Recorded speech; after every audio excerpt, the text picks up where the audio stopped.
Yes, the holidays are here, and if anything, you gotta have some nice dinner rolls, nice and fresh. And I'm gonna show you a technique using a paste called Tangzhong that's gonna keep your rolls moist, soft, and they won't dry out. These are so delicious and just fluffy. Look at that. Stay tuned.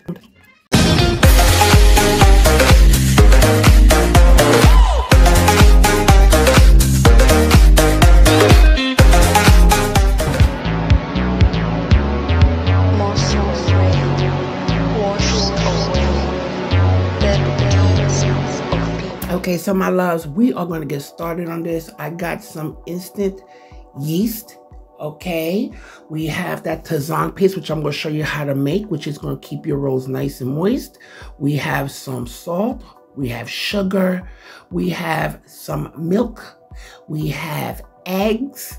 Okay, and of course, you're going to need flour. Don't worry, and butter. And guys, don't worry, because the ingredients are listed in the description box below. So let's get started on our Tangzhong. So we're gonna put our flour in our pot with some milk and water. Now this paste, guys, what it does, it doesn't overwork the it helps keep the bread from overworking the proteins, which is going to give you a nice fluffy, pillowy kind of milk bread, which is basically, that's what it is. So we're going to mix this on medium low heat. Okay, we're creating a paste, and basically we're just stirring it right now. I'm using a whisk because I want to break it down, because I don't want to create no lumps. Okay, and then I'm going to turn to the spatula, because what the spatula is going to do is just going to get around the rims of all of that, so we can make sure all that flour, and you have to stir this continuously, okay, because we want to create a nice smooth paste. Mind you, this paste can be made a couple of days in advance. And trust me, once you do this, you'll be like, oh, wow. You know how when you make bread, your bread is always drying out the next day? Well, this is what this Tangzhong paste does. It keeps it from drying out, and you could use it in a lot of your recipes, like your rolls, your dinner rolls, your cinnamon buns, whatever. That's what I do. So right now I got this on medium low heat, and as you can see, this is getting nice and thick. So we want to get it to a nice thick paste.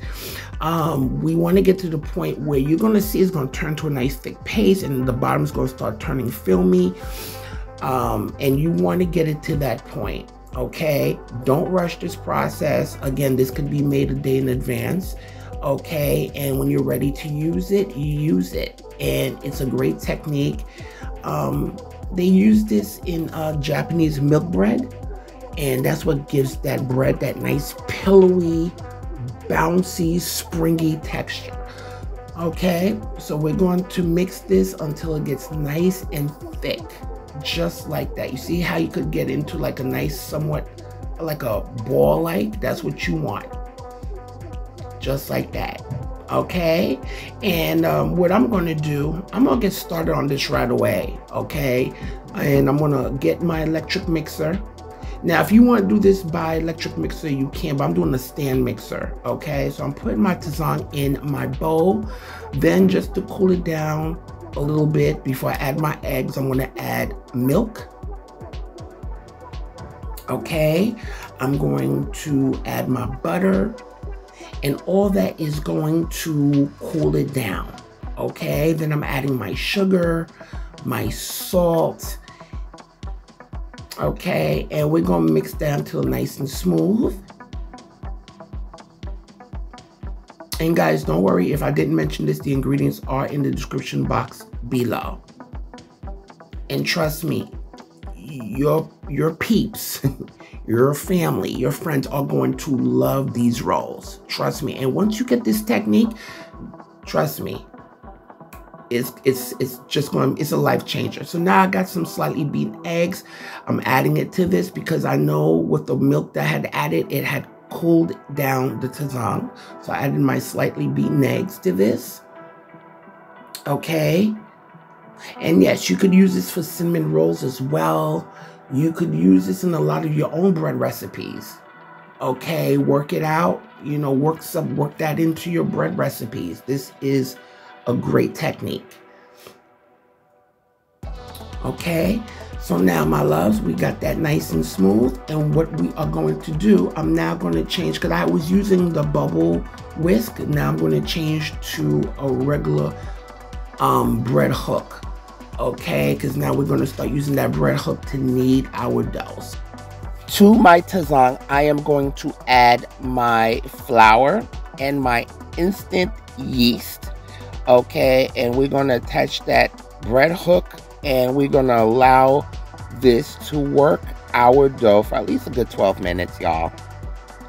So as you can see, during this process, guys, you're going to notice that I might stop the mixer quite a bit, or I'm just going to use my spatula because I want to make sure that everything is getting incorporated, like making sure that the flour is not sticking to the sides. You know, you're scraping down the sides of your bowl because you want to make sure everything is well incorporated.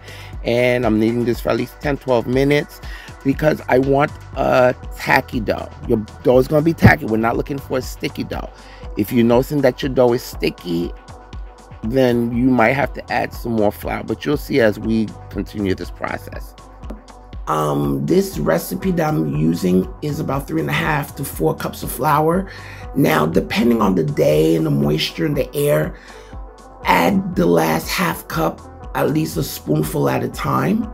Okay, because we want a tacky dough. We don't want a sticky dough. We want a tacky dough. Okay, that's what we're looking for. And so as you can see right here, my hands are still sticky. And I'm going to mix it some more. And by adding that little bit more flour, you'll be able to tell if it's tacky. Okay. And we want it to be able to stretch where we could slightly see through it, the dough, when you slightly stretch it. Okay. And that is what we're looking for.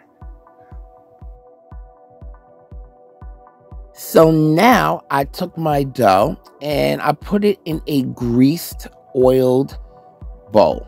And we are, as you can see, and I'm stretching it and I'm flipping it over because I want to coat the dough with some of that oil. And we're going to put this in a warm place and let it rise for at least 1.5 hours to 2 hours, depending on how warm your area is. Covered it with some plastic wrap. And I'm going to let this double up in size. And we'll be back so we could start forming our rolls. All right, so now we are back and our dough doubled. And now I'm just getting my board here and I'm flouring the surface. And I am turning my dough out onto the board. And I'm going to flatten it with my hands. Okay, because it's pretty pliable. It's pretty pliable. You know, you don't really need to use a rolling pin for this part. If you want to, you can, but I'm using my hands to stretch it out. Okay, and my hands are clean, so don't come for me. So now I'm just seeing how many rolls. I could get I think I got like, what, about 16 rolls, depending on how big you make them and so forth. But at this point, I'm just marking off the points so I can start forming my rolls. Now, I'm basically eyeing this. So I'm cutting them into 4 rows, okay? And what I'm doing them where I'm folding them like once, okay? And then I cut. Once or twice, I'm folding it just like that, and then I'm cutting, as you can see. Now, if you have another way you want to do it, like roll into balls, you can do that. But I like to do them like this too. So I'm rolling it twice, and when you do it like this is going to create that nice. It's going to make it nice and fluffy and nice and leery and stuff. Okay, so that's how I'm doing, and I cut and I move on with life. Okay, and you're gonna see how I'm doing this. But guys, in the meantime, if you haven't subscribed to my channel, please consider subscribing, and don't forget to press that notification bell so you can be notified of all my new upcoming videos. And let's get that algorithm going by pressing that like button. Please press that like button. I would really appreciate it. We want to push this video out there, and do me a favor, spread the word. Let everybody know about me. Let everybody know about Jackie's cooking. Okay?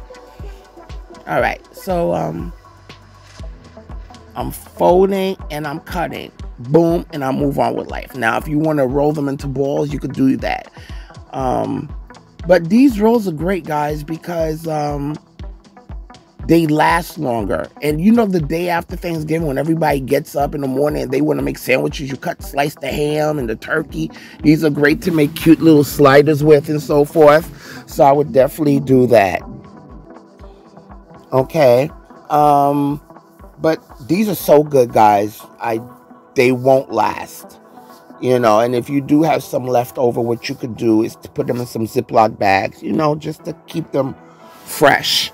Okay, and that's what that Tangzhong does. It keeps it fresh. I have another video, you know, with the technique. So now, guys, what I'm doing, I butter the pan, and I'm arranging my rolls, spacing them out just a little bit, because mind you, they're gonna double up. Okay, now I usually let them double up for about a good 25 to 45 minutes. Again, depending on how warm your area is. Lightly cover them with some plastic wrap and put them somewhere so they could rise. Now, guys, we take them out, and I'm going to stick these bad boys in a preheated 375 degree oven. Okay, between 350 and 375, but I did 375, as you can see. You could also brush these with a beautiful egg wash, but I ain't doing all that. About a good 20 minutes, 25 minutes, guys. Here you go with your beautiful buttered roll, beautiful rolls here. And I'm taking some melted butter. And also, guys, what you could do with this, if you want to add some garlic and some herbs to that butter, you could make like a nice herb garlic butter and throw them on these bad boys too. And do not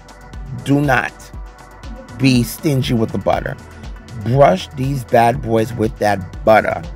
Okay, we're not, you know, Thanksgiving. Okay, if y'all looking to be healthy, I can't help you in that part. But brush these bad boys with that butter. And of course, you can season the butter, add some garlic powder, fresh chopped up garlic, what have you. And look at that. That is so fluffy. Do you see how fluffy that is? Look at that. It is piping hot right now. But I just wanted to show you. And you see how pillory it is, like how it springs back? That's what that Tangzhong does. And oh my God, and it's fluffy and it keeps it fresh. Now, if you don't try this recipe, it's not difficult. Trust me, it's not. I definitely want y'all to try this because Thanksgiving is coming, you know, but definitely try this. So now I'm just going to take this and put them on a wire rack because I want the bottom. I don't want the, you know, when the steam sometimes it could make the bottom soggy. So I just want to take them off that pan and let them air out at the bottom. Okay. And, baby, you got yourself some delicious dinner rolls. Guys, try this recipe. Leave me your comments. And happy holidays. And I want you to eat, love, and pray. Eat well.